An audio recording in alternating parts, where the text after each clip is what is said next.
Հրազդանցիներ 1983 թվականին ծնված Մարսպետ Պետրոսյանը, 1980 թվականին ծնված Կարեն Մարկոսյանն ու երևանցի 41-ամյա Սերգեյ Պողոսովը հունիսի 23-ին էջմիածնում էին։ Նախկինում դատված գործընկերները պտտվում էին Թումանյան փողոցում։ Նրանց ուշադրությանն էր արժանացել շենքերից մեկը, ավելի կոնկրետ առաջին հարկում գտնվող մի բնակարան։ Ասում էին մարդ են ման գալիս իրենց ծանոթներից մեկին, որի տանտեղը ստույգ չգիտեն։ Շքամուտք էին մտնում, բնակարանների դռները թակում, հարց ու փորձ անում, բայց ինչպես ընդամենը 1 ժամ անց պարզվեց, ոչ մի ծանոթ էլ չկար։ Եռյակի նպատակը կոնկրետ բնակարան էր, որտեղից որոշել էին գողություն անել։ Համոզվելով, որ աչքադրած տանը մարդ չկա, գործի անցան։ Երկուսը մնացին դրսում, հավանաբար տարածքը հսկելու եւ վտանգի դեպքում տեղյակ պահելու համար։ Իսկ Մարսպետ Պետրոսյանը պտուտակահանով հմտորեն բացեց պատուհանն ու ներս սողոսկեց, տունը տակնուվրա արեց։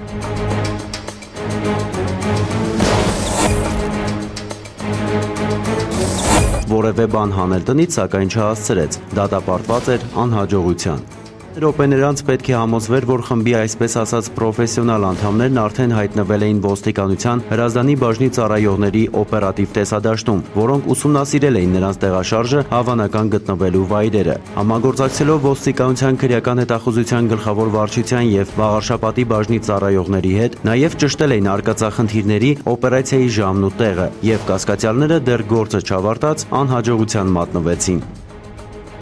Ստացված օպերատիվ տեղեկությունը իրացնելիս ճշտվել է նրանց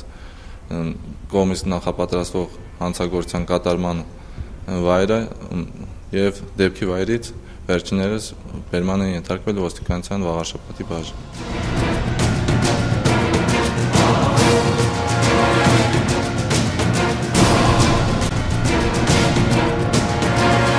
Ձախողվեցին, իսկ րոպեներ անց արդեն ոստիկանության Վաղարշապատի բաժնում էին եւ բացատրություն էին տալիս խոստովանելով կատարածը։ Աշխատանքը սակայն այսքանով չավարտվեց։ Ոստիկանները հիմնավոր կասկածներ ունեին, որ Մարսպետ Պետրոսյանի, Կարեն Մարկոսյանի ու Սերգեյ Պողոսովի հանցավոր պահուստում համատեղ գողությունների այլ դեպքեր էլ կային։ Հարցաքննությունների ընթացքում իրավապահների կասկածները մասամբ հաստատվեցին, չնայած Մարսպետ Պետրոսյանի պատմածով հիմնականում գործել էր մենակ, առանց ընկերների։ Գողությունների թիվն ըստ նախնական տեղեկությունների 1.5 տասնյակի էր հասնում։ Ընդհարցակ էր նաև դեպքերի աշխարհագրությունը՝ Հրազդան, Աբովյան, Էջմիածին եւ Եղվարդ։ Չնայած Պետրոսյանը ոչ բոլոր դեպքերում էր իցավ իրեն հաջողություն ունեցել, բայց այնուամենայնիվ տուժողներին գրեթե 1 միլիոն դրամի վնաս էր հասցրել։ Քննչական փորձառության ընթացքում նա մեկ առ մեկ ցույց տվեց այն վայրերը, որտեղ ապօրինի հյուրընկալվել էր։ Մատնացույց արեց մուտք ու ելքի ուղիներն ու պատմեց ավարի մասին։ Փաստի առթիվ ոստիկանության Վաղարշապատի քննչական բաժանմունքում հարուցվել է քրեական գործ, Մարսպետ Պետրոսյանը, Կարեն Մարկոսյանն ու Սերգեյ Պողոսովը կալանավորված են։ Նախաքննությունը շարունակվում է։